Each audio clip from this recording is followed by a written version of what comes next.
Maayong buntag kanatong tanan o niningtak na sa kabuntagon magapaambita sa pulong sa Dios no nga magisgot og tao no? Ang tao kinsa ta no kita nga tao kinsa ta sa atubangan sa ato ang buhi nga Dios. Magato ang tan-awon sa Biblia kung unsa ang tao sumala sa iyahang mga pulong. Una, diri ata sa pagsugod yun sa pagtunga sa tao kay sa wala pa ang tao naa naman ni ang kalibutan no gibuhat naman ni sa Dios ang kalibutan, pero sa diyang nahumanan buhat ang kalibutan na ang mga butang mga tanom mga hayop na nanadaan anha pa ning tunga ang tao no. So ato ang tan-awon kung unsay gisulti sa Biblia may tungod sa tao mga igsoon no.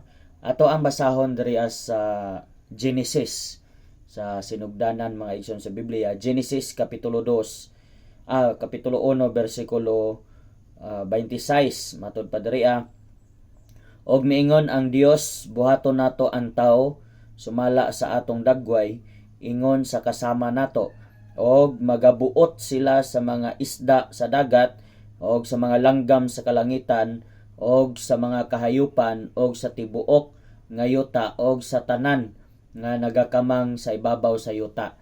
So mao ni ang giplano sa Ginoo na nasa una-una sa Dios kung kinsa ang magdumala sa mga kahayupan, sa mga isda, sa tanan nga naa diri sa kalibutan nga iyang gibuhat. So nasa iyang plano nga mubuhat siya og tao. Mao to nga sa wala pa daay ang tao na tao ning kalibutan na wala pay tao diri sa kalibutan. Naa na ni daan ang kalibutan no ug naa na pod ang mga hayop daan no gi-prepare na daan ang mga butang nga naa ning kalibutan na og anha pa niya gi plano nga magbuhat siya og tao. So diri atong masubay nga ang tao di ay nakaprogram na daan sa hunahuna sa Dios nga iyahang buhaton ug ang pagbuhat niya sa tao is sama sa iyang dagway, mao ning dagway sa iyang pagkamatarong. So buot pasabot nga ang tao iyang buhaton nga sama sa iyang dagway, matarong, sinless.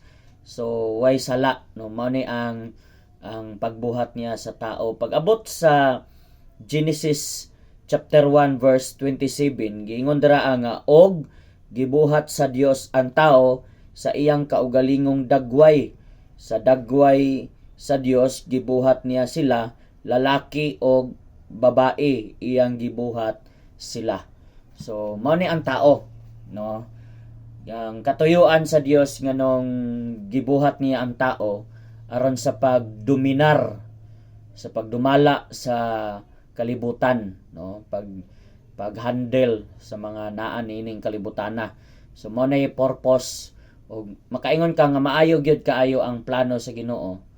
Kung wala pa ni maabot sa plano sa Dios, wala untay tao diri sa kalibutan. No, walay tao unta diri sa kalibutan kung wala ni sa iyang plano. Pero tungod kay naa sa hunahuna sa Dios nga magbuhat siyang tao, manang naata karon mga babae ug mga lalaki. So diri na to masuta nga ang tao mga binuhat ta sa Dios. No, mga binuhat ta sa Dios manang wala tay angay ikapasigarbo kay katuyuan sa Dios nga nung naata diri sa kalibutan no. Gibuhat ta sa Dios aron nga mohandle modumala sa mga butang nga naa nining kalibutana. So ato ang buhaton kung unsay kabubuton sa Dios diri sa ato ang kinabuhi. Ibalik lang gyud nato ang tanang himaya o kadungganan diya sa atong buhi nga Dios kay kung walay Dios wala man ta no, wala man ta niya but pasabot nga kita nga tao angayan tang muila no, sa Dios nga ato ang magbubuhat kay siya man gyud ang nagbuhat nato sumala sa Genesis chapter 1 verse 27. Dalaygon ang ato ang buhi nga Dios. Salamat sa Ginoo nga iyatang gibuhat manay angayan natong pasalamatan kaayo sa tibuok natong kinabuhi. Kay kung wala pa ta gibuhat sa Dios, wala unta ta niining kalibutan na. Dalaygon ang Dios.